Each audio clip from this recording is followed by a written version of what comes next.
প্রচলিত একটা কথা আছে যে সংসার সুখী হয় রমণীর গুণে। আসসালামু আলাইকুম এভরিওয়ান, কেমন আছেন সবাই? তো আমি চলে আসলাম রান্না করতে। তো সংসারে যদি মেয়েরা হিসেবই না হয় তাহলে কখনোই সে সংসারে সুখ হয় না, কারণ স্বামীরা তো ইনকাম করে আমাদের মেয়েদের হাতেই দেয়। তো আমাদের একটু হিসাব নিকেশ করে চলতে হবে। তাই আজকে আমার ফ্রিজে ডিম ছিল মাত্র 3টা। তো আমি ভাবলাম 3টা ডিম কী করা যায়, তো ভুনা করলে তো বেশি লাগে, তো সেজন্য আমি ভেজে এটাকে কেটে রান্না করলাম।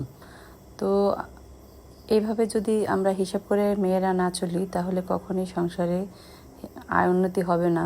তাই বুঝে শুনে সংসারে সব কিছু খরচ করতে হবে, যেভাবে করলে আপনার সেভ হয় বা যেভাবে ভালো হয় সেটা বোঝার তৌফিক একমাত্র মেয়েদেরকে আল্লাহ তাআলা দিয়েছে। পুরুষরা মেয়েদের তুলনায় অত বেশি সংসার সম্পর্কে তারা বোঝে না, তাদের অভিজ্ঞতা কম। তারা পারবে টাকা ইনকাম করে বউদের হাতে দিতে, কিন্তু আয় ব্যয় এটা সবটাই পুরোটাই মেয়েদের হাতে।